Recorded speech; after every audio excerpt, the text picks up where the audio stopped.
Okay, good evening. For those who will be watching this video later on, my name is Deji Yesufu. I actually want to speak on the issue of the forthcoming election, especially as regarding Christian voters. And I find myself having to make this commentary because of quite a number of criticism of my own actions, especially either videos like this or articles I've written or posts that I make on social media and so on. People feel that because I'm into Christian ministry, I'm a pastor, by training. I should not uh, come out to support a candidate. I shouldn't make it obvious. You know, I'm not sure where this doctrine of non-partisanship for clergymen came from. I'm not very sure. But I do not agree with it, and I think that if Christian ministers are to be men of justice, men of truth, men that love their neighbor, when it comes to election time, where we have the opportunity to vote in our leaders, then I think that leaders, pastors, clergymen, and people who are opinion molders in whichever forms should be able to take a position. I think what usually happens is that people are afraid that you will support a candidate and the person comes to office and the person does not do well, and then you are blamed for having supported that person. Our case in point, the foremost case in point is President Muhammadu Buhari. Yes, some of us did support him in 2015, but the moment he began to not play according to the rules or began to fall below the standard, we made our position very clear that we were no longer supporting him. So I do not know why I should be afraid to support a new candidate. Now, this is where I'm going to regarding this video. I still think that a lot of us are not educated about what governance, especially in modern times, means.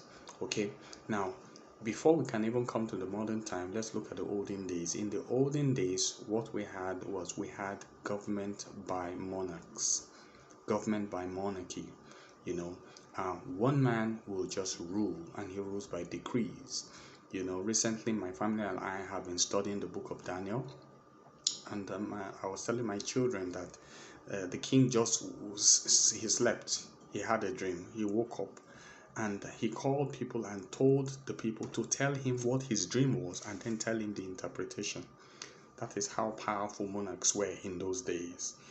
At least tell them the dream and then they will give you the interpretation. But he said, no, tell me both the dream and the interpretation. So that is the power of monarchs. They can do and undo. Now it is Christianity that began to put holes and put a dagger through the whole system of monarchy, the government of one man that rules by decree. It was Christianity that began to put a hole to it, and it all started in America. And I will tell you the story. Okay, in America came about, or at least the modern America that as we have it today, came about with Christians, Protestant Christians, fleeing persecution in Europe. They fled from Europe and they came to a place called the New World. Okay, in the New World, they began to live in communities and began to build what we know today as America. Okay, in the process of doing that, they came into relationship with the monarch of England, so that the Queen of England or the King of England began to extend his rule to America. Okay, and he was supporting them while they paid taxes to America. Okay, but a time came, and I believe that should be in the 18th century, when the Americans felt that the taxes that the King of England was demanding was too much, and they rebelled against it. Okay, they said you either reduce your taxes or will let go of your rule over us. That led to what we call the American Revolution, in which there was war. Britain brought in their armies to conquer America, and while the Americans fought the British rulers, and they fought them to a standstill and won that war.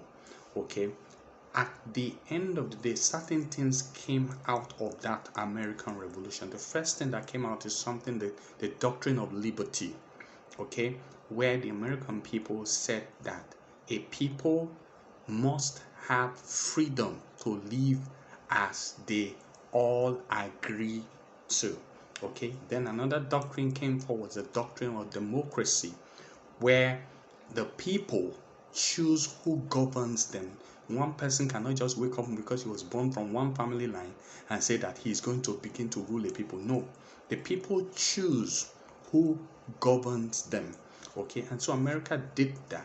Eventually, even Britain would eventually regulate and relegate their own monarchs to a figurehead as they have it today, okay, and begin to run their country by appointed people.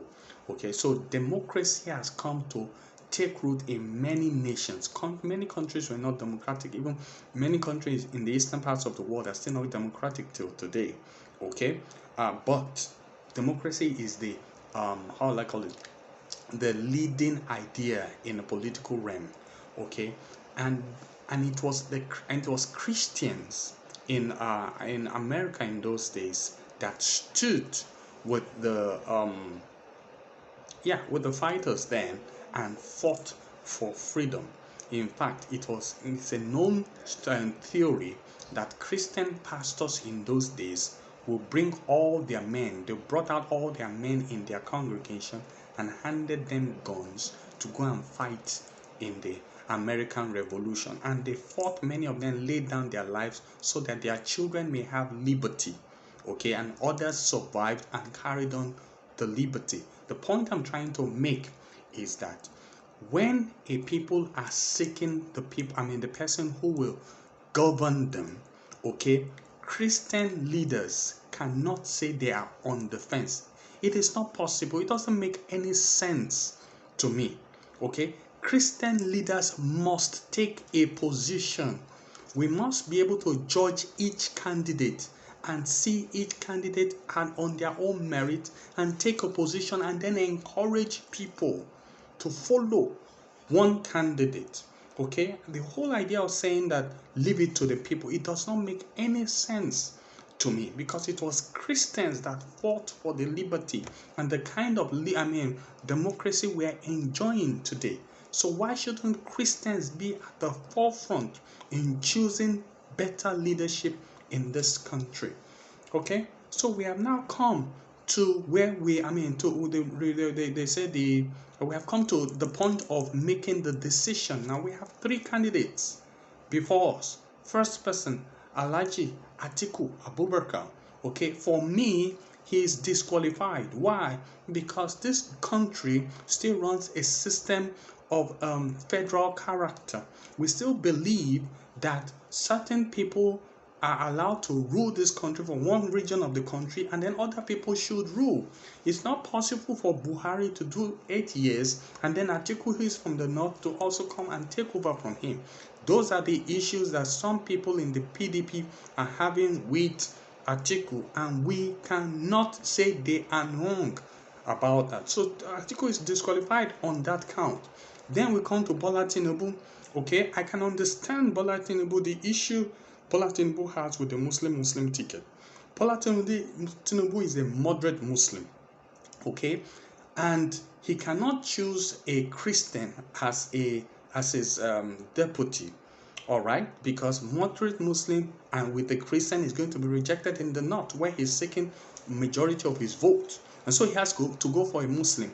Okay, so Muslim tickets, understandable. I have issues with it, but I understand it. What I do not understand is the fact of his health. This man is not well. Okay, the mere fact that Bola Tinubu has refused to engage people in debates, has refused to come to live television interviews and defend his position. I mean, we all saw what happened at the Chatham House, where Bola Tinubu was referring questions to people in his team and saying that it's going to be a teamwork. I mean, it doesn't make any sense. Nobody has ever done such a thing. Nobody has ever done such a thing before in Chatham House. He was the first person to do it, and his supporters are coming to tell us that this person is sound.